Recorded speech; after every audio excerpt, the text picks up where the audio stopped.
Hey everyone, I'm really looking forward to participating today. I'm very happy to be here in this event. And today we want to talk to you about something that we think is very important.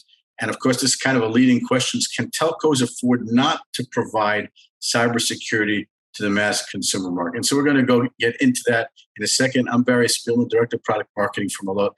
And I'm very happy to be participating here today. So let's get right into it. Just 2 seconds about Allot. Know who we're talking to. First of all, it's been around for a while. It's not a new company. It's traditionally been in the DPI business and deep packet inspection with relationships with telecommunications providers around the world. In recent years, we've been stepping up our activities in the cybersecurity market, providing a solution to telecommunications companies for them to provide cybersecurity solutions to the mass consumer market, to the small business market, effectively their customers. And so that's the market we're involved with now, and that's where I'm coming from in this particular presentation. So let's get started with what we view as the challenge right now facing the mass consumer and small business market, okay, in terms of cybersecurity. I mean, we all know that cybersecurity challenges for the enterprise market's been around a long time. There are a lot of solutions for the enterprise market. For the most part, companies are protected through their IT departments. But what about you and me? What about the average guy, the average guy in the street, or a small business, the 5 to 10 mom pop shop, or law office or whatever that doesn't have an IT department to defend themselves. So that's where we're going to be focused on. And we look at the trends that are going on in the market. We see that cybercrime is increasing. It's no secret. I'm not telling you anything new. But what's really increasing now is the threats that are attacking the consumers, or that are attacking small businesses. By the way, when small businesses get hit with cyber attacks, many of them go out. Some statistics say as many as 60% of small businesses can close within a few months after a cyber attack. They'll never recover it. So when the average person gets hit with it, or when a small business gets hit with it, it could really be very damaging. Just want to show you this one quick slide here from a recent interview conducted by Ed Amoroso, who's the CEO and founder of Tag Cyber. He used to be the CISO of AT&T. And he was interviewing his old friend, the CEO of AT&T, John Donovan. And John Donovan says the biggest vulnerability is around the personal lives of executives and their families, where they don't have an IT department supervising them, making them change passwords, picking a good password, and all that. He's basically pointing to what we want to talk about is the fact that the folks who don't have IT departments, that's you and me and small businesses, those are the guys who are really, really in danger. And those are the guys that we're talking about in this conversation. Obviously, the world is changing. When we talk about digital transformation, there are more and more devices out there. There are more users out there. The amount of connectivity is increasing. And our lives have changed. Ever since the pandemic, working from home or hybrid work is the norm. We may never go back to the way it used to be in the past. But whatever happens, the bottom line is the threatscape is expanded. Again, it's not just working in an office. It's not working from home. It's working from the local Starbucks, or working from somewhere offline somewhere in someone else's Wi-Fi. The amount of devices has increased. So this is all part of the picture. At the same time, the awareness on the part of consumers that they are under risk has gone up dramatically as well. Here are some statistics that come from some reports that are showing high numbers of people really understand that they're under risk, and they're actually changing their behavior because they're at risk. And the fourth piece, of course, and this is no surprise, is that smart device adoption, specifically talking about the connected home, with the explosion of IoT devices and consumers understanding clearly that they're under greater threat the more devices that there are in that smart home. So when you take all this together, we get an expanding threatscape, and we have a situation where consumers are far more endangered than they used to be. And of course, the amount of threats aren't going down. In fact, they're exponentially going up. So the picture on the left comes from our own data, our own customers, of phishing attacks just last year. You could see the steep rise. And on the right side from the FBI, you've probably seen this before, but the amount of money that is lost every year to internet crime. So from any way you want to look at it, there's countless other ways to show this will suffice, but countless ways to show that cybercrime is increasing, the threats are increasing, the threatscape's increasing, and people understand clearly that under threat. And when you're looking specific at consumers, there's a lot of challenges. Okay, the fact that they're being targeted, and here's a statistic from a WebRoot research that shows, at least last year, that 50% of individuals were affected by at least one attack during the year, which is high. That shows just how much we've got. We talked about the smart home devices that are imposing greater risks. We haven't talked about yet child security, which is something that's of interest and importance to parents. And we're talking about consumers. That's what we're talking about. We're talking about parents that don't want their children to, on the one hand, bring home, infected or malware by going to places they shouldn't be. But on the other hand, and no less than that, going to inappropriate content. So they want to protect them from that inappropriate content. So parental controls is an important piece of the picture too. The security awareness is going up, as we've said already. And here's the other thing that the consumers understand that they need assistance. You're going to hear me say a couple of times throughout this presentation that consumers, they can't be their own CISO. You can't expect you and me to be a CISO. That's not our training. You can't expect the guy in the street to be their own CISO. And they understand that they need assistance. And interestingly, they're looking to the service provider more and more to provide them that assistance. We're going to see that in a second. So I want to show a few slides from a recent survey that was done together with a company called Coleman Parks in London. Basically, they talked to, not us, they talked to 4,000 people in the United States, in the UK, and in Japan. And this was done just a couple of months ago in March and April. So I'm just going to point out 2 or 3 slides from that presentation because I think that they're interesting and they get to the point that we were trying to make. So the first thing that they said is they're talking about which of the following applies to you when choosing a security application for your mobile devices. And the first 2 things, a very high amount of people responding to them. You can see on the left the total amounts on the global and then broken down by country. But high amounts of people saying they're confused. There's so many solutions out there. They don't know which way to go. They don't know which solution to choose from. And this is something that really defines the consumer market for the average guy who doesn't know what to do and isn't as tech savvy as maybe you and I are on this phone call who are working in this business. So first of all, you have the issue where there's so much to choose from that people just don't know what to do. They don't know what to implement. And on the other hand, you can see relatively high numbers, 31% in question 3 and 23% in question 4 of consumers who feel that they should be getting the solution from the service provider because they're too confused or they don't know what to do on their own. They're expecting outside support, and the outside support in high numbers they're expecting to get from the service provider. When asked in a different way, rank number 1, which would be the best way you would protect yourself. The answer that came in first place by Allot is that they expect to be protected by their service provider. In second place would be the savvy people who expect to do it on their own because they know what to do. And the third place would be from the device manufacturer, whoever they bought it from. But the vast majority, at least in this context, of people believe it should come from the service provider.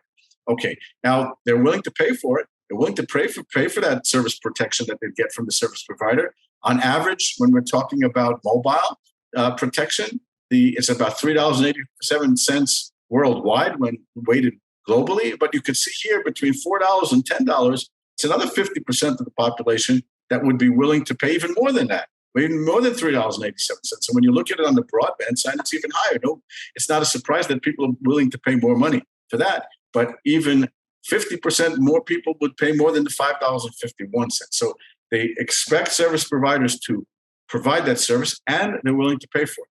Now, I want to show you a few things. This is the last slide coming from the survey, but it's interesting because the following slides are going to support this. When people were asked in the broadband context, which of the following features are most important to you? Number 1 is reliability. The second one is security. And the third one is the speed. Okay, so this is still from the Coleman Parks survey, but this one already is from PwC. The same exact thing, reliability, security, and speed in that order in terms of what's the most important must-haves regarding 5G. Okay, and on the home connected home side of it, reliable, security, and speed would be the first 3, the same exact as the ones before.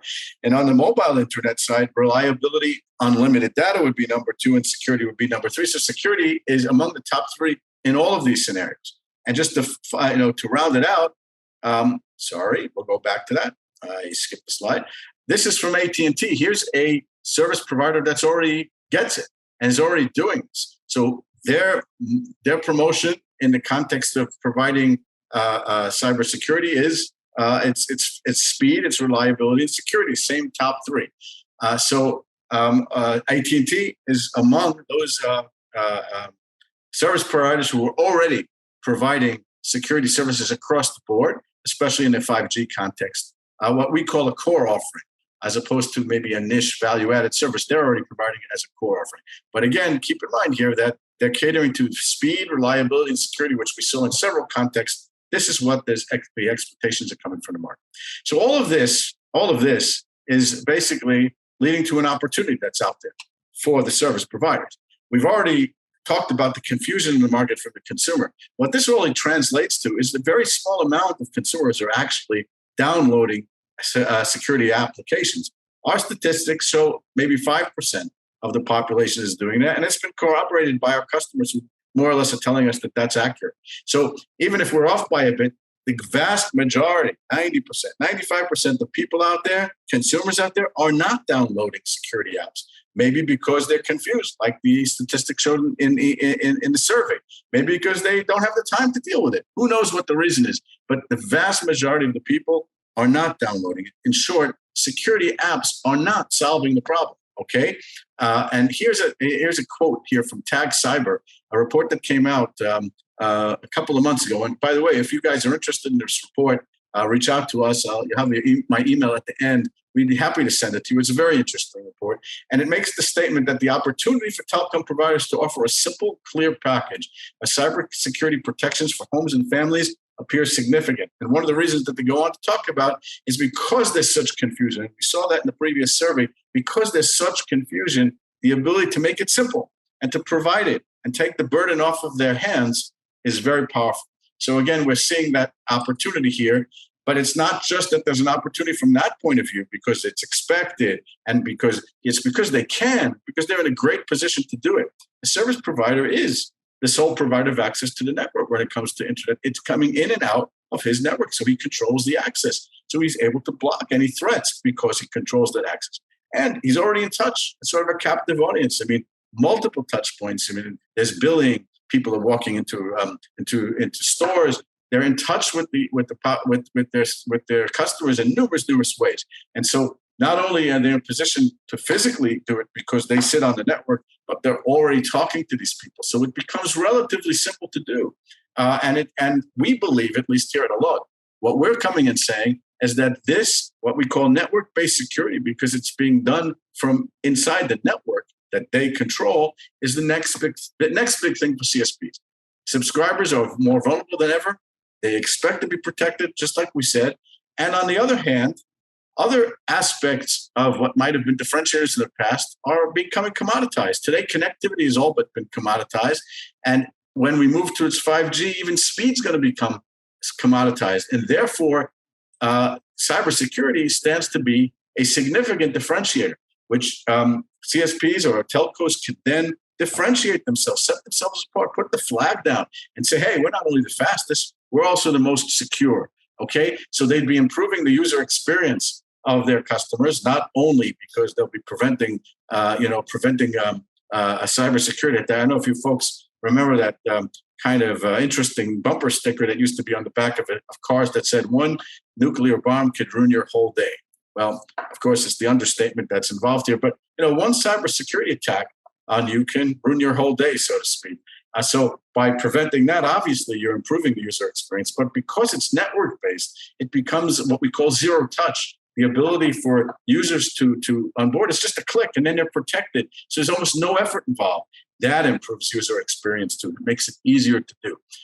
All of this enhances your brand, okay? And when you enhance your brand and people are happy and consumers are happy, there's less churn, okay? So that also is an important piece of this.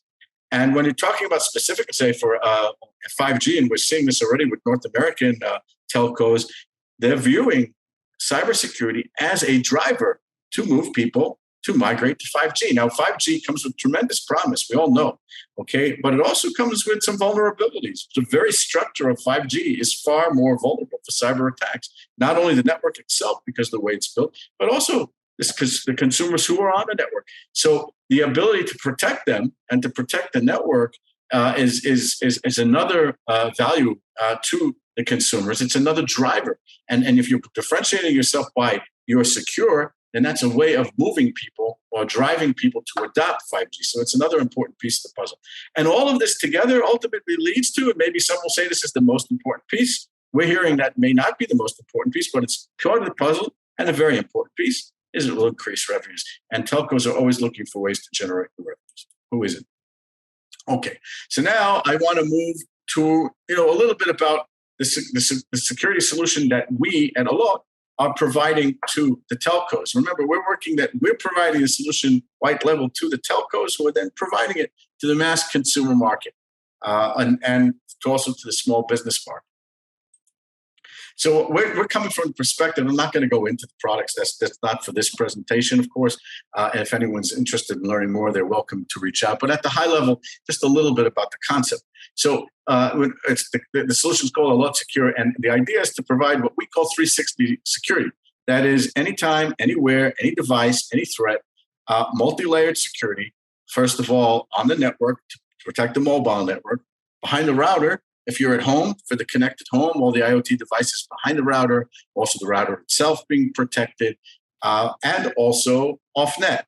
More and more people are working off-net, or they're going to go to their local Starbucks and get online. Or when we were at Info Security at the event a couple of weeks ago in London, we have the local Wi-Fi. That's off-net. So the idea is to be protected everywhere you are, because that's the way the workforce is today. That's the way people work today. So that's the concept. And it has to be very straightforward, because we've said before that the average guy is not very sophisticated in terms of cyber. So it has to be simple. No IT skills required. Okay, that's first. It has to be robust in terms of the multiple layers of security that we just defined a minute ago. Multi-tenancy is very important for the service provider, so that it's scalable, so that it's affordable, that he can offer it at a lower price point by having multiple, thousands of users using the same space. That makes it scalable, and it makes it something that becomes very affordable. And then 360 protection is what we just talked about in terms of always on the mobile network, behind the router, and off net, and also modular. Not every customer wants or needs every aspect of the solution. Not every telco wants to offer all aspects of the solution. Some might only be offering a network-based solution. Some might only be offering the router-based solution, and so on and so on. So this is the concepts that are all behind the solution. When we look at our overall the picture of what's being offered here, again, the names here aren't important. What is important is that there are multiple touch points. Okay, the network, the mobile network, the router, whether it be a router in a home or in a router in a business. Okay, and also the endpoint. And so the first, the ones that are on the left, that would be behind the router from the network, are all what we call zero touch onboarding. One click, you are protected. That makes the adoption of this very, very, very simple, very easy to do. The one thing that need to download is, well, for the endpoint to put on your mobile phone, so that if you are off net and you need the protection there too, then you'll go on Google Play, you'll download the application just like anywhere else. But what's interesting is once you've done that, it will seek and get the same configurations that are everywhere else. They'll work for everything. So once it's already on the net, once it's configured, then everywhere you go, you're going to be protected the exact same way through a single management system that's unified for everything, which makes it very powerful. And all of this is pulling information from the cloud, threat intelligence database, different categorizations of websites. We'll show you that in just one second. So here at the high level of what exactly is being, what is involved here, we're talking about comprehensive security to protect against malware, phishing, viruses, bots, protecting the router, protecting the devices through the network, being able to identify new devices that come in, and threat intelligence database that's growing all the time through threat feeds that's able to provide that kind of support, as well as what we call content controls. We talked earlier, I mentioned before, and it's important to remember it here, that we talk about parental controls on the consumer side. And when you're talking about small business, it might be talking about content controls. I mean, there might be certain types of websites that the business doesn't want their employees doing or surfing to during work hours. But let's say if you're talking about parents who want to protect their kids from gambling sites and porn sites and all that, you can configure the sites. Sorry about that. You can configure the sites to protect that access or prevent that access, or prevent certain hours of the day from the access. If the children, are supposed to be doing their homework or eating dinner, and so on and so on and so on. These things are very important. This is basically at the bottom line. This is what is being offered. Just to give you an idea here, as we head towards the end of the presentation, to give you an idea here of the adoption rates, why they're so high. They're high because we talked about the telcos have a captive audience. That's number one. But because it's zero touch, because it's so simple, because there's nothing really involved here to do it, it's simple for adoption rates. And we've seen adoption rates as high as 50%. The average is less, of course. It's more like in the 30%.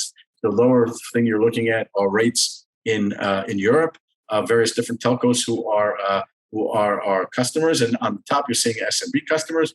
What's interesting here is, of course, it's going to plateau out at a certain point, but it basically stays even for a long time. It doesn't go down. This is something to show perhaps about the importance that the consumers are attaching to getting this kind of services. And this slide is just to show you, I mean, this isn't a pipe dream. This isn't, something looking towards in the future. This is something that's happening, and the trend, forget about Allot per se, but the trend in general is increasing. And these are just customers of ours in the last few years. Some of the names I'm sure you recognize, other names we're not allowed to talk about, but just to get an idea of where the action is, and it's expanding and it's growing quite significantly. And this is just in the last couple of years. So definitely what's important to keep in mind here is the trend out there of telcos to provide these services to the mass consumer market and to also to the small businesses. So I just want to wrap this up with just a quick summary of what we've been discussing. Threats to consumers and SMBs are growing. No question about it. We know it. And consumers and SMBs, or let's put it in the language I used earlier, those who don't have IT departments, and these guys aren't their own CISOs, they're unprotected. They know it. Existing solutions such as downloading endpoint solutions, which are done by a small minority of the people out there, they're just not solving that problem. The vast majority of people are unprotected. They know they're unprotected. They're looking for someone to protect them. They're looking more and more to the telcos to protect them, and they are willing to pay for it. So there's an opportunity here for the telcos to deliver mass market cybersecurity through the network. And we believe that this is going to really, as a trend that's beginning to be very, I don't want to say it's dominant, but it's beginning to be very prevalent, and it's going to change the market as we move ahead. And this is a huge opportunity for telcos, both for revenue generation with high adoption rates, for brand differentiation, especially as we move towards 5G, putting the flag in the sand and saying, hey, we're not just the fastest, we're also the most secure, meeting the expectations of their own customers. So we think that this is the next big thing for the telcos. So with that, I'm going to wrap it up. You have my email here on the top. Certainly would be happy to be in touch and answer additional questions. If you want to get the TAG Cyber research or any of the other research that's come out, recently we've seen reports by IDC and TAG Cyber coming out very soon, one from Frost and Sullivan, that talk about exactly the issues that I brought up here, the opportunity that is for the telcos in this market. We'd be happy to get that to you. So with that, I want to thank you for your attention. It's been my honor to participate in this event today, and I look forward to hearing from you if you have any further questions. So thank you very much and have a great day.